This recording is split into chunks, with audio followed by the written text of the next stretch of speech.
जो न समय की दर्दीली सांसों के मीत बने, गीतकार ऐसे गीतों को धरती कभी न गाएगी। यह मेरा दुर्भाग्य कि मैं कवि हूँ जलते अंगारों का, लेकिन बुझते तक गाऊंगा गीत नए श्रृंगारों का। मुझे तुम्हारी नहीं फिक्र आने वाली पीढ़ी की है, जिन्हें खून से तर्पण करना पड़े न कहीं बहारों का।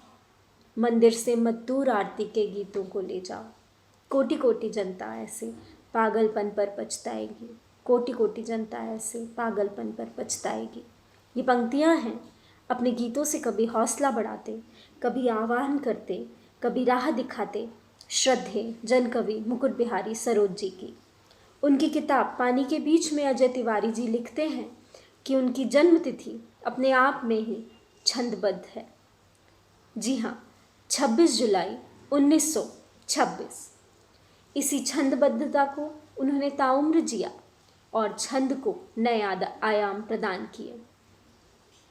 जीवन मूल्यों को परिभाषित करते उनके गीतों में विभिन्न प्रतीक और बिंब नजर आते हैं और बड़ी ही खूबसूरती से सामाजिक सरोकारों, मानव के प्रश्नों, उसकी पीड़ाओं को चित्रित करते हैं। उन्होंने जिस गहराई से समाज को देखा, उसे समझा और एक बेहतर समाज की कल्पना में लगे रहे, वो अद्वितीय है। अपने गीतों के माध्यम से वे शोषित वर्ग के साथ खड़े रहे, लेखकों, नौजवानों को सावधान करते हुए अपनी जिम्मेदारी का एहसास कराते रहे। जिन्हें ललकारना था, उन्हें निडरता से ललकारते रहे। उनकी रचनात्मक प्रतिबद्धता और सार वस्तु को छंदबद्ध करने की अद्भुत कुशलता साहित्य जगत में उन्हें विशिष्ट स्थान देती है। उन्होंने जो कहा वो जिया। उनके मूल्य आज भी हमें आपस में जोड़ते हैं। उनका परिवार आज भी उतनी ही प्रतिबद्धता से प्रगतिशील रचनाधर्मिता को बढ़ाने हेतु प्रयत्नशील रहता है। जन कवि मुकुट बिहारी सरोज स्मृति न्यास की स्थापना का मुख्य उद्देश्य सामाजिक विकृतियों को पहचान कर शासन प्रशासन से सवाल करती हुई रचनाओं और रचनाकारों को बल प्रदान करना रहा। उन्हें सम्मानित कर यह साबित करना कि साहित्य कभी भी सरकारों का मोहताज नहीं है। न्यास इस दिशा में कार्य कर रहा है और आगे अपना कार्य क्षेत्र बढ़ाने हेतु तत्पर है। न्यास अब तक 15 कवियों को जन कवि मुकुट बिहारी सरोज स्मृति सम्मान से सम्मानित कर चुका है। सीता किशोर खरे, सेवड़ा, निर्मला पुतुल, दुमका, झारखंड, अदम गौनवी, गोंडा, निदा फाजली, मुंबई, कृष्ण बख्शी, गंज बासौदा, उदय प्रताप सिंह, दिल्ली, मैनपुरी, नरेश सक्सेना, लखनऊ, राजेश जोशी, भोपाल, डॉक्टर सविता सिंह, भोपाल, प्रकाश दीक्षित, ग्वालियर, कात्यायनी, लखनऊ, महेश कटारे सुगम, बीना, शुभा तथा मनमोहन, रोहतक, मालिनी गौतम, गुजरात। इस वर्ष न्यास ने हिंदी के जाने माने कवि विष्णु नागर जी को जन कवि मुकुट बिहारी सरोज सम्मान से सम्मानित करने का निर्णय लिया है। कुछ दिनों और तारीखों का अपना महत्व होता है, तो भले ही आज के दिन हम किसी भव्य आयोजन का हिस्सा नहीं हो पा रहे हैं, पर फिर भी इस डिजिटल प्लेटफॉर्म के माध्यम से आपस में जुड़कर अपने प्रिय कवि को आज हम याद करेंगे, उनकी रचनाओं को सुनेंगे और उन्हीं की तरह प्रतिबद्ध रचनाकार विष्णु नागर जी को सम्मानित करेंगे। इस क्रम को आगे बढ़ाते हुए सुनते हैं इस कार्यक्रम की सूत्रधार जन कवि मुकुट बिहारी सरोज जी की बिटिया मान्यता सरोज जी को।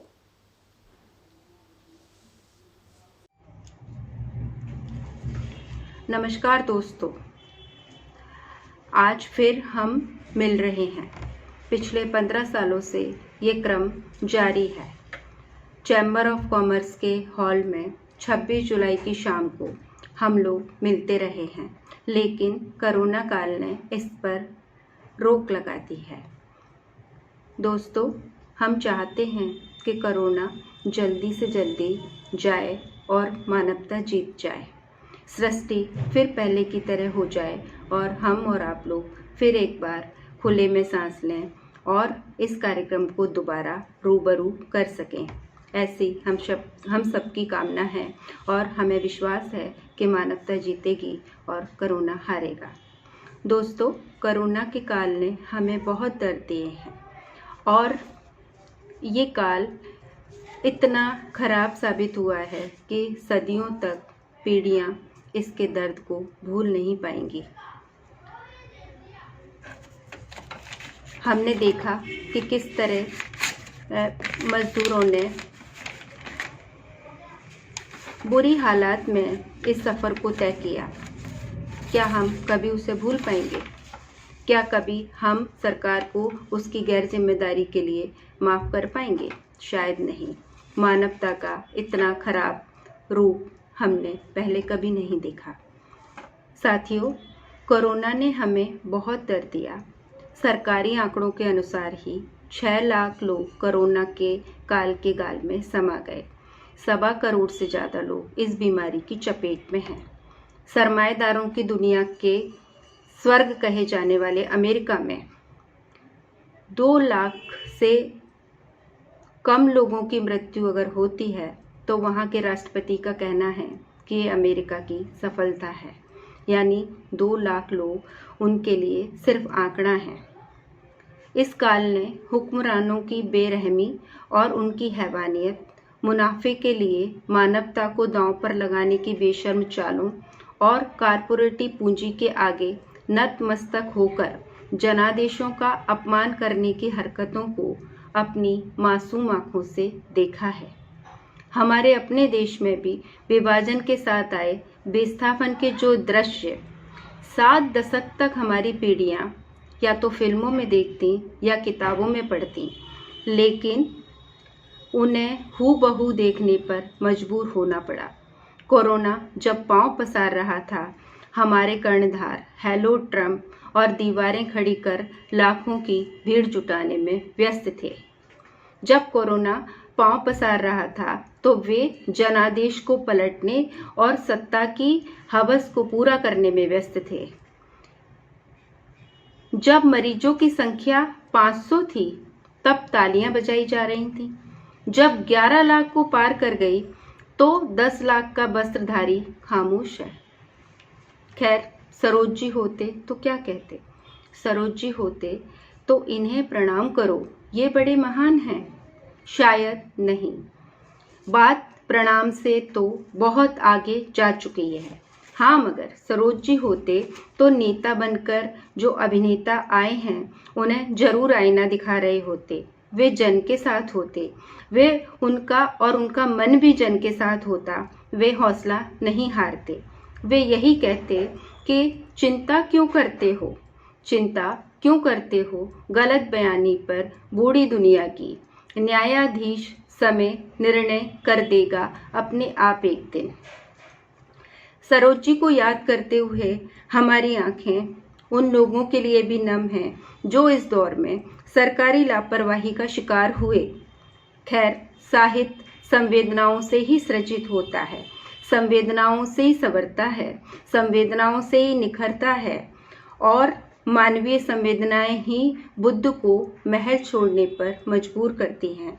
मानवीय संवेदनाएं ही कबीर को सामंती समाज को ललकारने का हौसला देती हैं। मानवीय संवेदनाएं ही रविदास को कटौती में गंगा देख लेने का मादा देती हैं।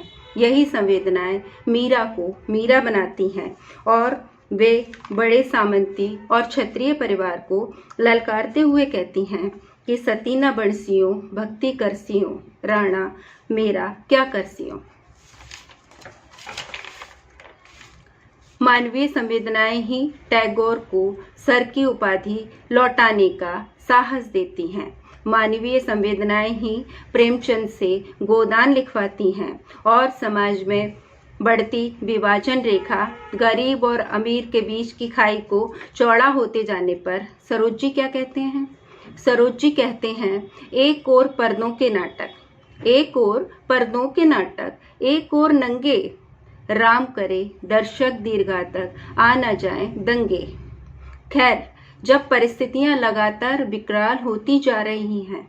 बाजार ने संवेदनाओं को भी बाजार बना दिया है। बाजार या तो संवेदनाओं को सिकोड़ता है, बाजार या तो संवेदनाओं को निचोड़ता है, बाजार या तो संवेदनाओं को नोचता है और उनकी हत्या कर देता है, या वो संवेदनाओं का दोहन करता है। कवि की चुनौती भी यहीं से शुरू होती है। सरोज जी ने शायद ऐसे ही किसी समय को जीकर लिखा होगा कि मैं ऐसे लोगों का साथ न दे पाऊंगा, मैं ऐसे लोगों का साथ न दे पाऊंगा जिनके खाते अलग अलग जिनका हिसाब है, जिनके खाते अलग अलग जिनका हिसाब है। मेरी कुछ आदत खराब है, मेरी कुछ आदत खराब है, मगर उनका क्या किया जाए, उनका क्या किया जाए जिनका कि मुनाफा ही माई बाप है। दोस्तों, सरोज जी सीधे संवाद के आदी थे। उनके जाने के बाद हम लोग 26 जुलाई को एक साथ संवाद करते रहे हैं और कोरोना की वजह से हमें वो सब करना पड़ रहा है जिसके हम आदी नहीं हैं, मगर इस दूरी के बावजूद भी हम सब साथ साथ हैं। जब ये कहर खत्म होगा हम इस आयोजन को वैसे ही करेंगे जैसे अभी तक करते आए हैं। न्यास ने इस बार जन कवि मुकुट बिहारी सरोज सम्मान के लिए हिंदू के अग्रणी कवि, व्यंग्यकार, कहानीकार और स्तंभकार श्री विष्णु नागर को चुना है। अपने कविताओं और व्यंग्य के माध्यम से उन्होंने अपनी एक अलग पहचान बनाई है। वे जब अपनी पर आते हैं तो ईश्वर को भी उसकी औकात पर ला देते हैं और हमारे समय के सबसे बड़े लफाज को भी आईना दिखा देते हैं। हमें खुशी है कि उन्होंने हमारे अनुरोध को स्वीकार किया और ज़्यादा औपचारिकताओं में जाना भी ठीक नहीं है, क्योंकि सरोज जी खुद भी किसी औपचारिकता के आदी नहीं थे। इसलिए मैं एक बार फिर आप सबका अभिवादन करती हूँ और इस आशा और उम्मीद के साथ कि 2020 में ही हम इस कार्यक्रम को रूबरू करेंगे और हम सब लोग एक बार फिर मिलेंगे। इन्हीं कामनाओं और विश्वास के साथ अपनी बात को समाप्त करती हूँ। बहुत बहुत धन्यवाद। जनकवि मुकुट बिहारी सरोज सम्मान 2020 से सम्मानित आदरणीय विष्णु नागर जी साहित्य जगत में अपनी विशिष्ट पहचान रखते हैं। शाजापुर मध्य प्रदेश में जन्मे विष्णु नागर की आरंभिक शिक्षा दीक्षा यहीं हुई। 1971 से उन्होंने दिल्ली में रहकर स्वतंत्र पत्रकारिता आरंभ की। नवभारत टाइम्स में पहले मुंबई, तत्पश्चात दिल्ली में विशेष संवाददाता सहित विभिन्न पदों पर रहे। विष्णु नागर ने जर्मन रेडियो डॉयचे वेले की हिंदी सेवा का 1982 से 1984 तक संपादन किया। वे हिंदुस्तान दैनिक के विशेष संवाददाता रहे। 2003 से 2008 तक हिंदुस्तान टाइम्स की लोकप्रिय पत्रिका कादम्बिनी के कार्यकारी संपादक रहे। वे दैनिक नई दुनिया से भी जुड़े रहे। दिल्ली से प्रकाशित साप्ताहिक शुक्रवार का संपादन भी उन्होंने किया।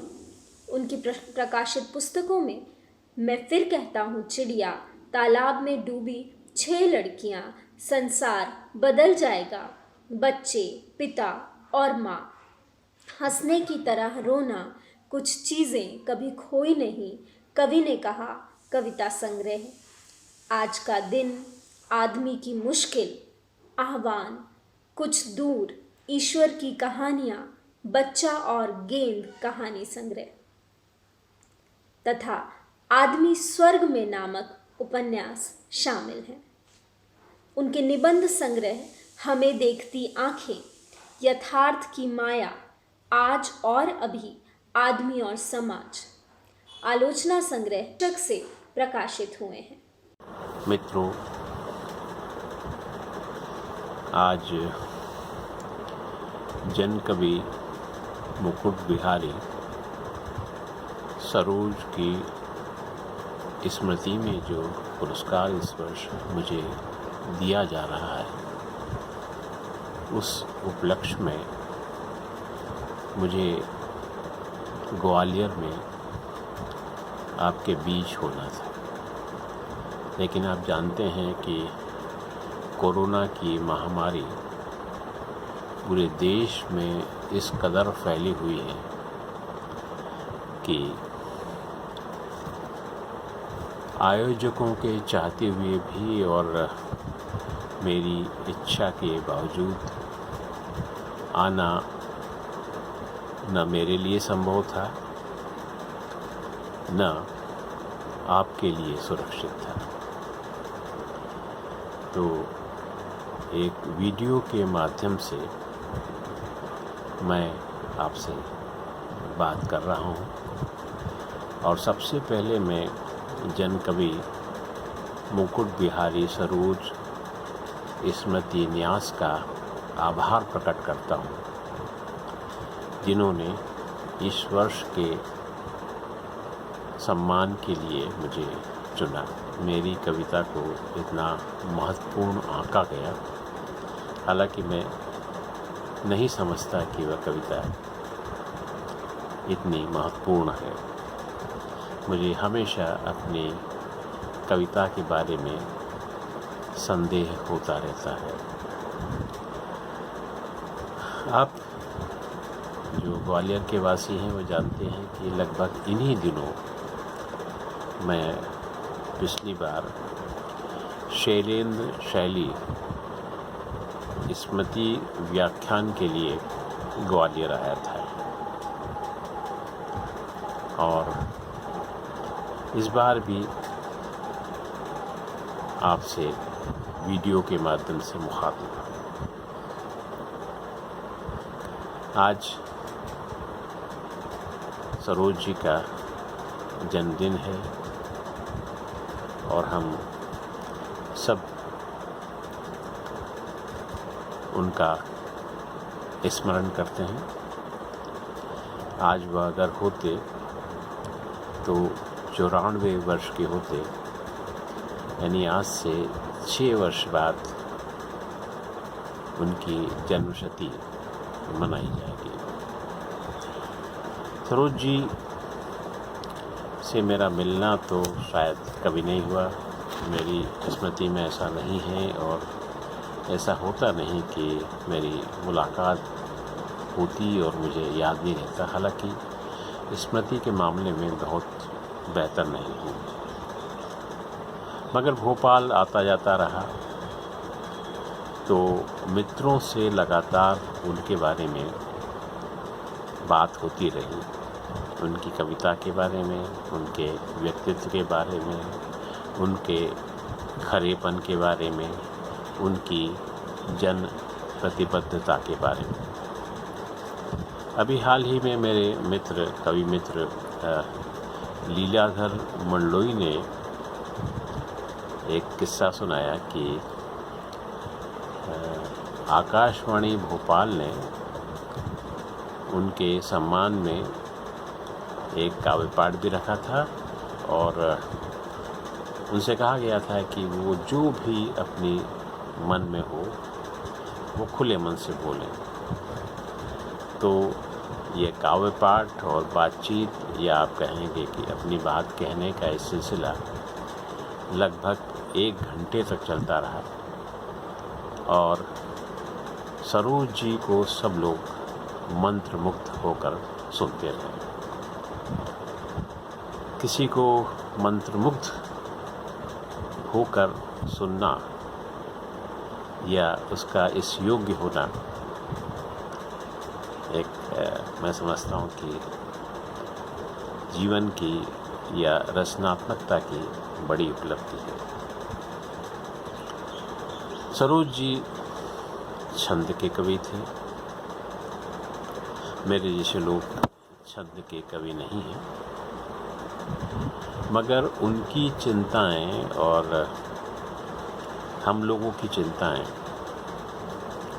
एक जैसी हैं। मैं किसी भी तौर पर उनसे अपनी तुलना नहीं कर रहा, मैं सिर्फ एक बात कह रहा हूँ कि हमारी चिंताएं और उनकी चिंताएं लगभग एक जैसी थी और शायद यही एक कारण था कि मुझे और मेरे तमाम पहले वाले साथियों को ये सम्मान इसी कारण दिया गया है। इनकी कविता इन्हें प्रणाम करो ये महान है, ये अपने आप में बहुत अद्भुत व्यंग कविता है। और इस कविता में और उनकी बाकी कई कविताओं में जो हमारा आज का समय है उसकी बहुत सी अंतर्ध्वनियाँ निहित हैं। जैसे उनकी एक कविता है, सब प्रश्नों के उत्तर दूंगा, सब प्रश्नों के उत्तर दूंगा लेकिन आज नहीं। आज इसलिए नहीं कि तुम मन की कर लो, बाकी बचे न एक खूब तबीयत की कर लो। आज बहुत अनुकूल ग्रहों की बेला है, चूको मत अपने अरमानों की कर लो। कल की शायद जो आएगी सारी कालिख धुल जाएगी, इसीलिए कि अंधियारे की होती उम्र दराज नहीं। ये कविता उस संदर्भ में भी महत्वपूर्ण रही होगी और आज जो हालात हमारे हैं शायद इतने ज़्यादा विकट हैं कि ये कविता आज हमें अपनी ज़्यादा करीब लगती है। जो आत्मालोचन से नहीं गुजरते, छंद के कवि अक्सर इससे परहेज करते रहे हैं, लेकिन क्योंकि सरोज जी सचमुच के जन कवि थे तो उन्होंने यह कविता सुनाते हुए उनका एकमात्र वीडियो मुझे देखने को मिला, शायद वो आकाशवाणी के कविता पाठ का है और वो न्यास के फेसबुक पेज पर देखने को मिला। तो उसमें वो कहते हैं कि कवि के लिए आत्मविश्लेषण की बड़ी ज़रूरत होती है और इस अवसर पर जो उन्होंने कविता सुनाई थी वह इस ओर इंगित करती है। सचमुच बहुत देर कर दी, ये कविता है और उसकी अंतिम पंक्तियां हैं, जिनको कल की फिक्र नहीं उनका आगे जिक्र नहीं। तो सरोज जी का जिक्र आज हम करते हैं तो उसका कारण है कि वह उन थोड़े से कवियों में थे जिन्हें कल की फिक्र थी, जो कल के बारे में सोचते थे, जिन्हें कल का कुछ अनुमान था। मुझसे कहा गया है कि मैं कुछ कविताओं का पाठ भी करूं, तो जैसा कि सरोज जी की कविता में भी व्यंग की धार मौजूद है, मैं उनसे तुलना नहीं कर रहा, लेकिन मैंने भी कुछ व्यंग्यात्मक टोन में कविताएं लिखी हैं। आज मैं सिर्फ उन्हीं कविताओं को सुनाने का इरादा रखता हूँ। मेरे कविता के जो अन्य रूप है वह किसी और समय के लिए सुरक्षित रखता हूँ। तो ये कविता है सिस्टम। आप इतनी दूर से चलकर आए हैं तो निसंदेह आपका काम होगा, आज नहीं तो कल और कल नहीं तो परसों होगा। कल से मेरा मतलब ठीक मंगलवार से नहीं है और परसों का अर्थ आप बुधवार भी मत समझना। आपका काम नर्सों भी हो सकता है, या उसके बाद किसी दिन, क्या पता महीना भर लग जाए, 2 महीने भी लगें तो ताज्जुब नहीं, कई बार तो पूरा साल लगा है। झूठ क्यों बोलूं, कई बार 2-2 साल भी लगे हैं, 3 और 4 साल लगने के उदाहरण भी कम नहीं हैं। मगर एक बात निश्चित है कि काम तो हो ही जाता है। हमारी तो हमेशा से यही कोशिश रहती है कि काम जल्दी से जल्दी हो। जल्दी से जल्दी का मतलब आपको क्या समझाएं, वह स्वतः स्पष्ट है। देर लग जाए तो भी आदमी को घबराना नहीं चाहिए। एक ही उद्देश्य उसके सामने होना चाहिए कि काम कराना है, जिसके लिए धैर्य की आवश्यकता होती है। काम होने तक खैर आपकी मौत तो नहीं आएगी, मगर मृत्यु जीवन का अटल सत्य है।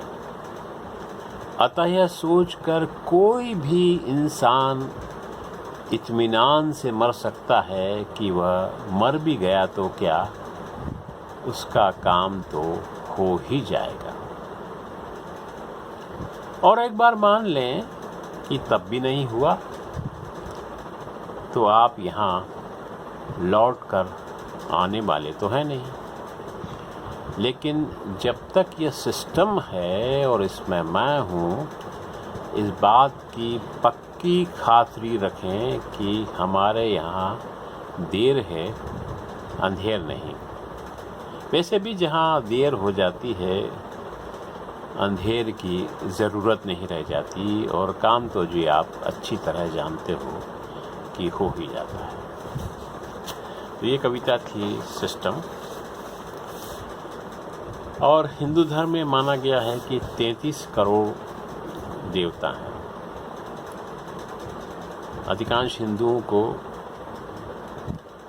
100 देवताओं के नाम भी नहीं मालूम होंगे, और मुझे तो शायद 10 से अधिक के नाम ना मालूम। लेकिन 33 करोड़ देवताओं का यह देश, हमारी संस्कृति, हिंदू संस्कृति मानी जाती है। तो इसी बारे में ये कविता है। और जब ये लिखी गई थी तब देश की आबादी 100 करोड़ थी।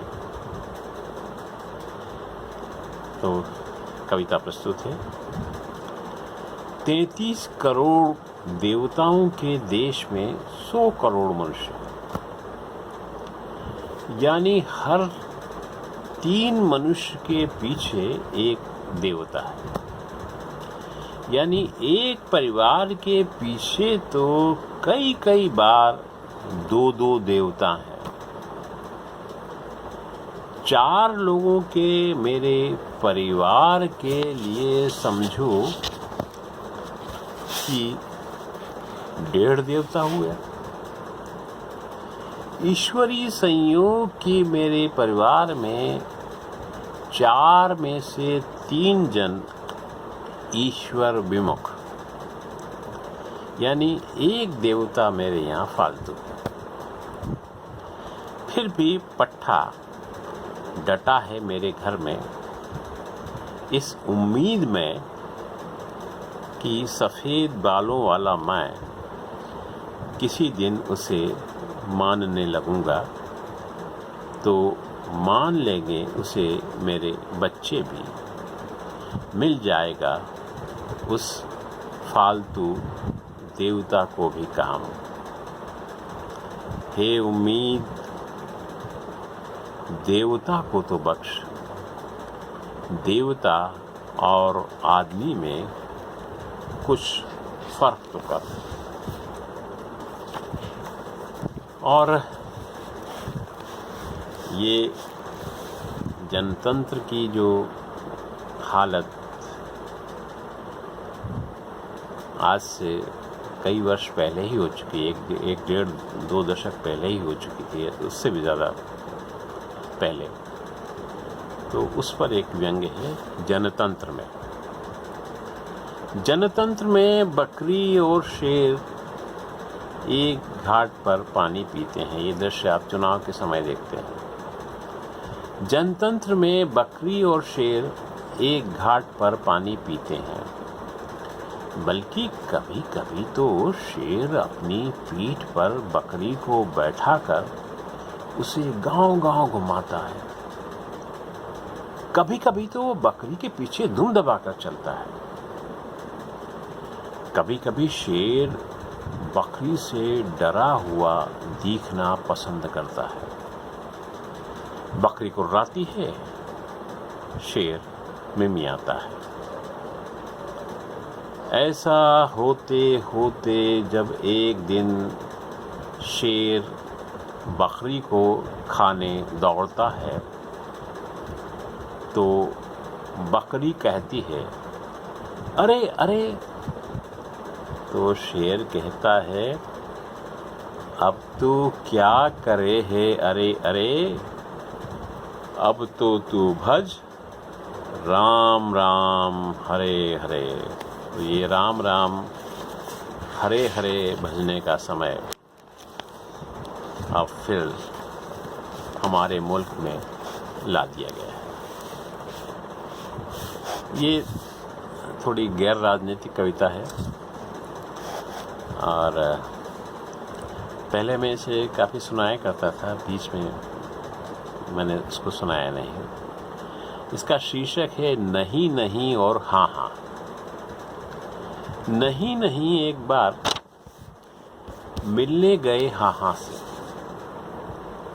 नहीं नहीं जल्दी है मुझे कहकर भी नहीं नहीं हाँ हाँ के घर जमकर बैठ गए। बहुत देर तक होती रही उनमें हाँ हाँ और नहीं नहीं, नहीं नहीं और हाँ हाँ, हाँ नहीं नहीं हाँ। जब बहुत होली और बहुत नहीं भी तो नहीं नहीं चलने को हुए। उनसे बोले हाँ हाँ, नहीं नहीं तुम कहाँ चले, मैं नहीं नहीं तो कर लूँ, तुम हाँ हाँ तो कर लो, कुछ तो करें दोनों मिलजुल कर।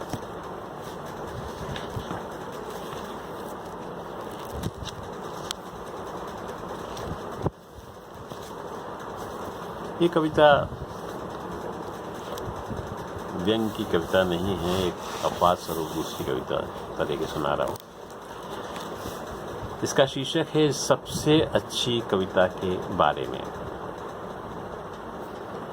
सबसे अच्छी कविता इतनी विनम्र होगी कि अविश्वसनीय लगेगी, इतनी प्राकृतिक होगी कि हिंदी लगेगी, इतने दुखों में काम आएगी कि लिखी हुई नहीं लगेगी। सबसे अच्छी कविता सबसे अच्छे दिनों में याद की जाएगी। उसे जो कंठ गाएगा मीठा लगेगा। सबसे अच्छी कविता विकल कर देगी मुक्ति के लिए। सबसे अच्छी कविता सबसे अच्छी बंदूक का सबसे बुरा छर्रा साबित होगी। सबसे अच्छी कविता सबसे बुरे दिनों में पहचानी जाएगी। देखते देखते आग में बदल जाएगी।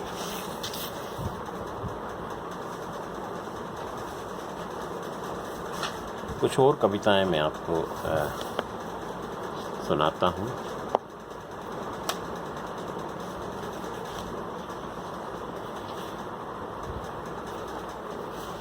ये जब तक आदमी जिंदा रहता है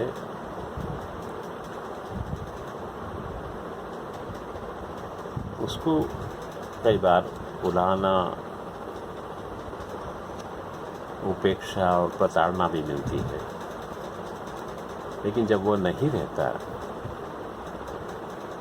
तो क्या होता है, इसके बारे में एक ये व्यंग्य कविता है। मर चुका आदमी।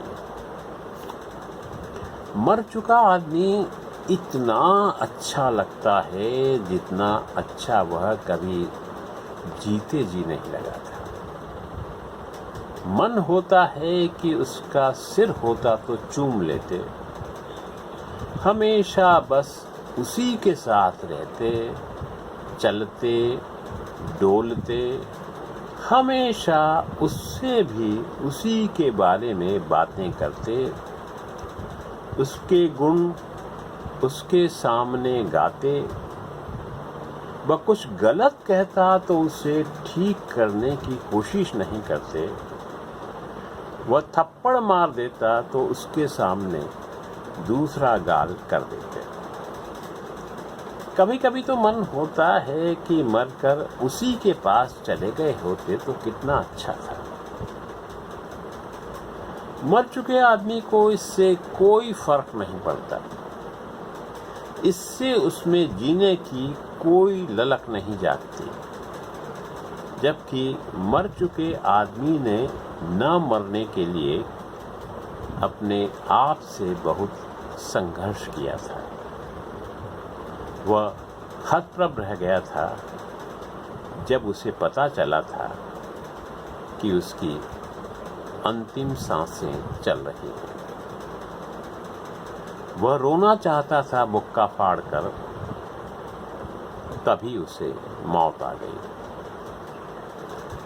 मर चुके आदमी में पता नहीं यकायक इतनी अच्छाइयाँ कहाँ से पैदा हो जाती है।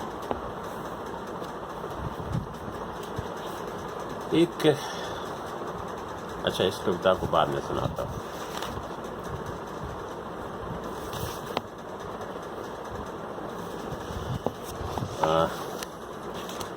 ये पुरुष वर्चस्ववाद के खिलाफ कविता है। मालिक आपकी चाय तैयार है।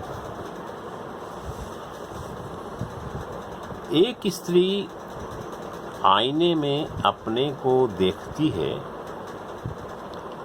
और पति से पूछती है, मैं सुंदर हूं ना? हाँ, सुंदर हो,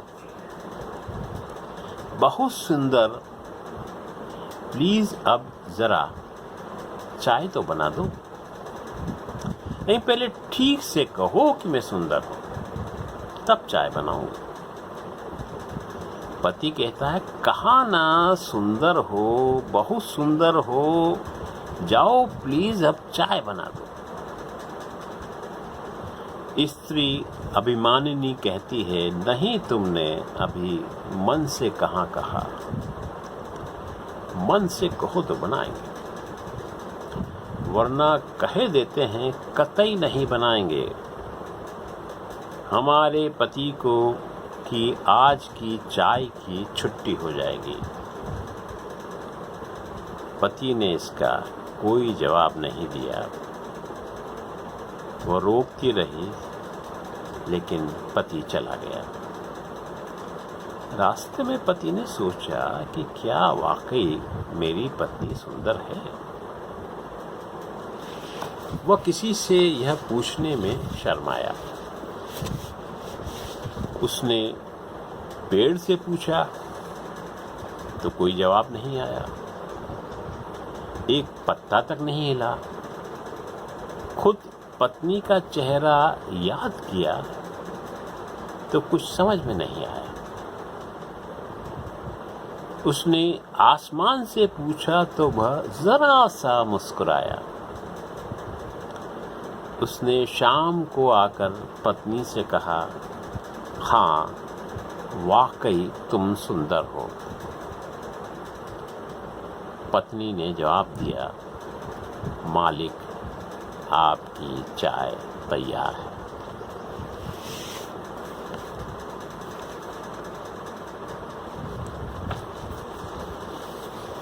आप जानते हैं कि पिछले कई दशकों में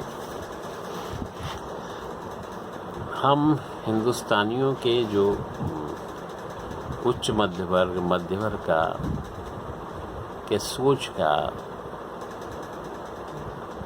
उसकी आकांक्षाओं का बहुत अमरीकीकरण हो चुका है। मुझे तो लगता है कई बार कि अगर हमारे मध्य वर्ग और उसके ऊपर के वर्गों के लोगों को अमेरिका अगर छूट दे दे, जो ट्रम्प साहब जो छूट है वो भी वापस कर रहे हैं वैसे तो, मान लीजिए ऐसी कल्पना कीजिए कि अगर अमेरिका छूट दे दे ऐसी, तो हमारे जो खाते पीते वर्गों के 50% लोग वहाँ जाकर बसना चाहेंगे और एक उनको लगता है कि वो बड़ा आराम की ज़िंदगी है, खुश की ज़िंदगी है, बहुत धन वहाँ है, ये हिंदुस्तान तो बहुत गंदा है वगैरह, तो वो आधे लोग वहाँ चले जाएंगे। तो खैर इसी प्रवृत्ति पर ये कविता लिखी गई है। मैं कभी अमेरिका नहीं गया, बुलाया भी नहीं गया। इसकी संभावना कम है कि बुलाया जाऊं। मेरे बच्चों को भी फिलहाल वहां जाने या बसने की कोई योजना नहीं है। मेरा कोई नाते रिश्तेदार दोस्त भी संयोग से वहां नहीं है। तब भी मैं अमेरिकी नज़र से सारी दुनिया को देखता हूँ, यहाँ तक कि खुद अपने मुल्क को भी। मुझे अमेरिकी हित अंतर्राष्ट्रीय हित लगते हैं। कई बार लगता है कि अमेरिका के साथ अन्याय हो रहा है, जिसे और कोई नहीं तो इतिहास ज़रूर दुरुस्त करेगा। बल्कि जब नोम चॉम्स्की अपनी सरकार की नीतियों का कड़ा विरोध करते हैं, तो मुझे लगता है कि एक अमेरिकी इस तरह अपने देश के साथ ज़्यादती कर रहा है, क्योंकि यह आदमी मेरे देश का होता तो राष्ट्रवादी आज तक उसे खल्लास कर चुके होते। मुझे तो कभी कभी यह भी लगने लगा है कि मेरा रंग गोरा है। मैं जॉर्ज बुश को राष्ट्रपति कहते हुए ये नहीं सोचता कि सौभाग्य से वे मेरे राष्ट्रपति नहीं हैं। क्या मैं इसलिए ऐसा हो चुका हूँ कि अमेरिकी अखबारों में छपे लेख हम हिंदुस्तानियों का काफ़ी हद तक हो चुका है। हालांकि ये सपना अब टूट रहा है। हमारे ट्रम्प साहब इसको बुरी तरह तोड़ रहे हैं और एक लिहाज से हमारे लिए अच्छा ही है कि हम उस सपने को देखने के काबिल नहीं समझे जा रहे हैं। बहरहाल ये कविता पुरानी है और तब की है जबकि जॉर्ज बुश अमेरिका के राष्ट्रपति हुआ करते थे। मैं कभी अमेरिका नहीं गया, बुलाया भी नहीं गया। इसकी संभावना कम है कि बुलाया जाऊं। मेरे बच्चों की भी फिलहाल वहां जाने या बसने की कोई योजना नहीं है। मेरा कोई नाते रिश्तेदार दोस्त भी संयोग से वहां नहीं है। तब भी मैं अमेरिकी नज़र से सारी दुनिया को देखता हूँ, यहाँ तक कि खुद अपने मुल्क को भी मुझे अमेरिकी हित अंतर्राष्ट्रीय हित लगते हैं। कई बार लगता है कि अमेरिका के साथ अन्याय हो रहा है, जिसे और कोई नहीं तो इतिहास ज़रूर दुरुस्त करेगा। बल्कि जब नोम चॉम्स्की अपनी सरकार की नीतियों का कड़ा विरोध करते हैं तो मुझे लगता है कि एक अमेरिकी इस तरह अपने देश के साथ ज़्यादती कर रहा है। अगर यह आदमी मेरे देश में होता तो राष्ट्रपति उसे कभी का खल्लास कर चुके होते। मुझे तो कभी कभी यह भी लगने लगता है कि मेरा रंग गोरा है। मैं जॉर्ज बुश को राष्ट्रपति कहते हुए यह नहीं सोचता कि सौभाग्य से मेरे राष्ट्रपति नहीं हैं।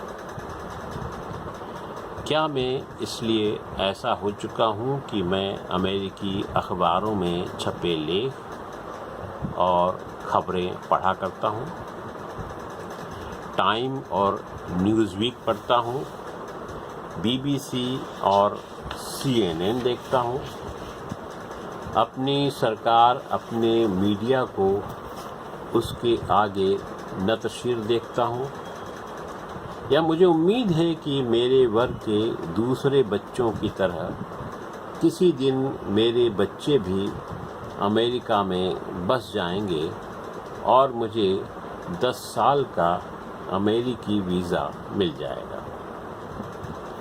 बिना अमेरिकी कपड़ा पहने, बिना अमेरिकी खाना खाए मैं इतना ज़्यादा अमेरिकी बन चुका हूँ कि जब कभी दुनिया में कहीं भी अमेरिकी हितों को चोट पहुँचती है तो मुझे बहुत बुरा लगता है।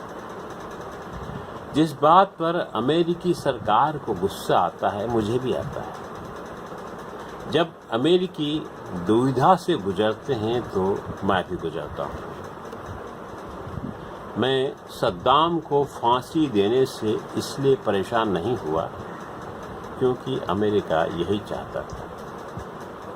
मैं फिदेल कास्त्रो की मौत का बेसब्री से इंतज़ार कर रहा हूँ क्योंकि अमेरिका भी यही कर रहा है।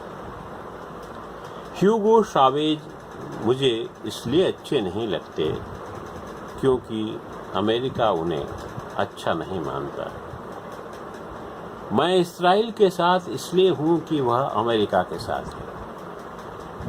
मुझे वे सब दयनीय समय से पिछड़े गए बीते लगते हैं जो अमेरिका के साथ नहीं हैं और ग्लोबलाइजेशन का विरोध करते हैं। हालांकि अमेरिका मेरे देश के हितों के खिलाफ भी अक्सर जाता है, लेकिन मुझे लगता है कि ऐसा इसलिए है कि मेरे देश के शासक पूरे मन से अमेरिका के साथ नहीं हैं। हालांकि मैं जब अमेरिकी नीतियों के साथ नहीं भी होता हूँ तब भी मुझे लगता है कि ये मेरे देश की सरकार की ही गलत नीतियाँ हैं, इसलिए इनका मुझे विरोध करना चाहिए। जब अमेरिका अंतरिक्ष में घातक हथियार स्थापित करता है या इराक पर हमला करता है या ग्लोबल वार्मिंग पर टस से मस नहीं होता, तो भी मुझे लगता है कि मेरे अमेरिका को ज़्यादा मानवीय होना चाहिए। उसे ऐसा नहीं करना चाहिए ताकि मैं उसे ज़्यादा प्यार कर सकूं। हालांकि मैं तो उसे वैसे भी और ज़्यादा प्यार करना चाहता हूं। यहाँ तक कि अमेरिका के विरुद्ध प्रदर्शनों में शामिल होने और अमेरिका विरोधी के रूप में अपनी शिनाख्त किए जाने पर भी मैं महसूस करता हूँ क्योंकि अमेरिका है इसलिए विरोध है। जब कभी मुझे लगता है कि अमेरिका पूरी दुनिया के लिए खतरा है तो भी मैं इस खतरे को एक सच्चे अमेरिकी की तरह महसूस करता हूँ। और जब कभी मुझे लगता है कि अमेरिका बर्बर है, तब मैं अपने से पूछता हूँ कि आखिर मैं अमेरिकी क्यों हूँ, और कुछ देर बाद यह सोचकर मुस्कुरा पड़ता हूँ कि मेरे पास इसका विकल्प भी और क्या है। और दो कविताएं मैं आपको सुनाऊंगा। इस कविता का शीर्षक है मोदी।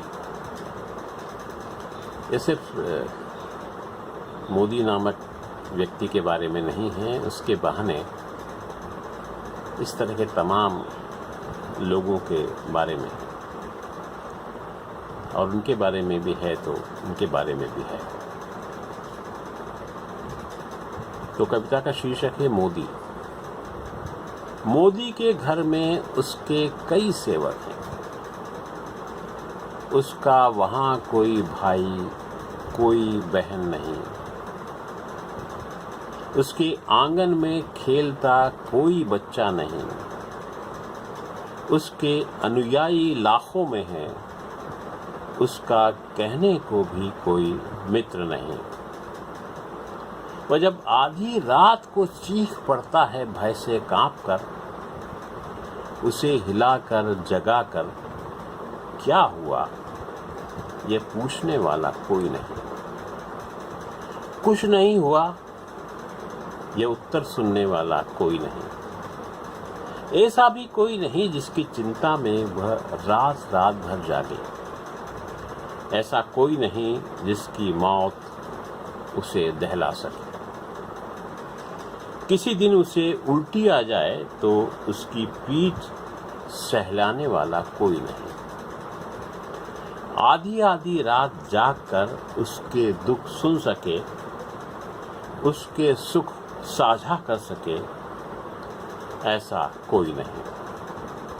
कोई नहीं जो कह सके कि आज तो तुम्हें कोई फिल्मी गाना सुनाना ही पड़ेगा। उसकी एक माँ ज़रूर है जो उसे आशीर्वाद देते हुए फोटो खिंचवाने के काम जब तब आती रहती है। यूं तो पूरा गुजरात है उसका, मगर उसके घर पर उसका इंतज़ार करने वाला कोई नहीं। उसे प्रधानमंत्री बनाने वाले तो बहुत हैं, उसे इंसान बना सके ऐसा कोई नहीं, कोई नहीं। तो इस कविता के साथ मैं अपना यह सिलसिला समाप्त करता हूँ और फिर से आप सबका आभार मानता हूँ। हमारे किसी भी कार्य या विचार की सार्थकता इसमें है कि हमने आने वाली पीढ़ी को उससे जोड़ा है या नहीं। न्यास की सबसे छोटी सदस्य और जिसका होना विश्वास दिलाता है कि ये परंपरा हमारे बहुत बहुत बाद भी ऐसे ही जारी रहेगी।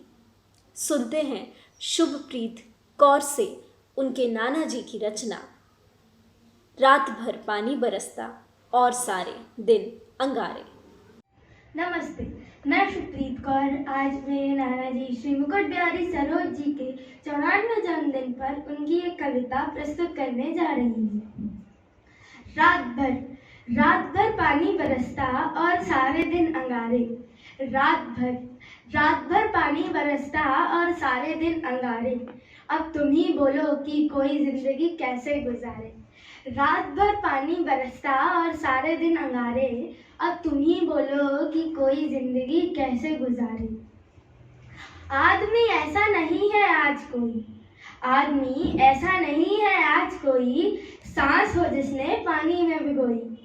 आदमी ऐसा नहीं है आज कोई, सांस हो जिसने पानी में भिगोई।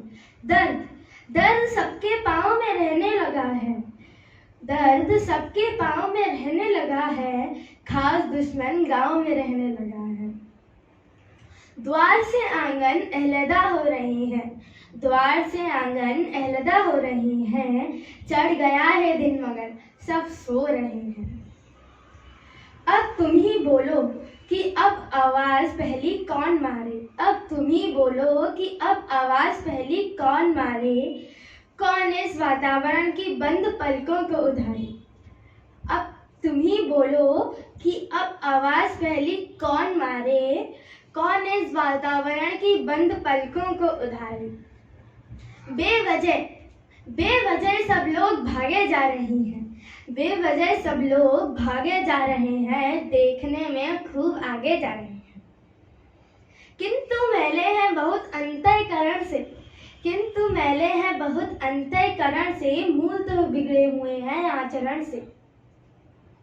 रह गए हैं बात वाले लोग थोड़े। रह गए हैं बात वाले लोग थोड़े, और अब इस तूफान का मुंह कौन मोड़े। नाव डावाडोल है ऐसी कि कोई क्या उबारे। नाव डावाडोल है ऐसी कि कोई क्या उबारे, जब डुबाने पर तुले ही हो किनारे पर किनारे। रात भर पानी बरसता और सारे दिन अंगारे। अब तुम ही बोलो कि कोई जिंदगी कैसे गुजारे। है अनादर की अवस्था में पसीना। है अनादर की अवस्था में पसीना, इसलिए गड़ता नहीं कोई नगीना। सांस का आवागमन बदला हुआ है।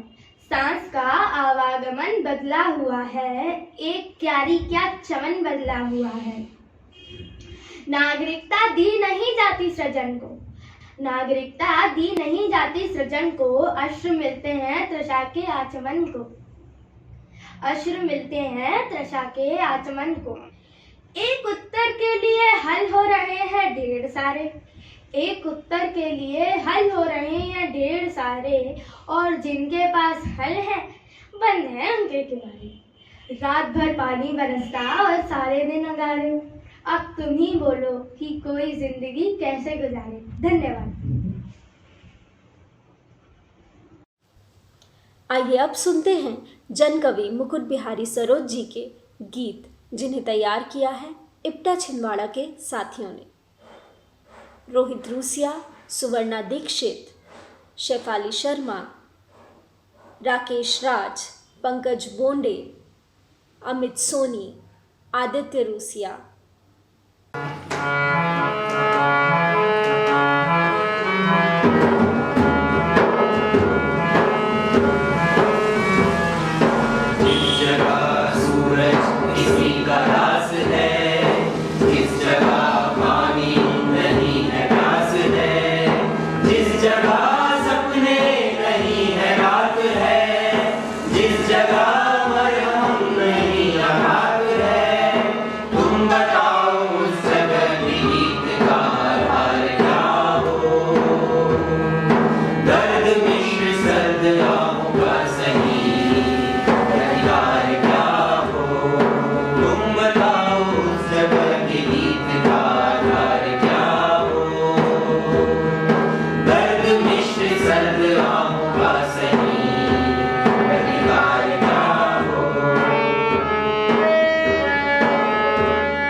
आग झुलसे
जगह सपने नहीं है रात है, जिस जगह मरहम नहीं आघात है, तुम बताओ उस जगह के गीत का आधार क्या हो।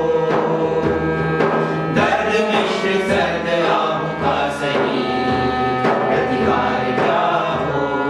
तुम बताओ उस जगह के गीत का आधार क्या हो। दर्द मिश्र सर्द आहों का सही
अंत में न्यास की ओर से विष्णु नागर जी का आभार कि उन्होंने इस सम्मान को स्वीकार किया।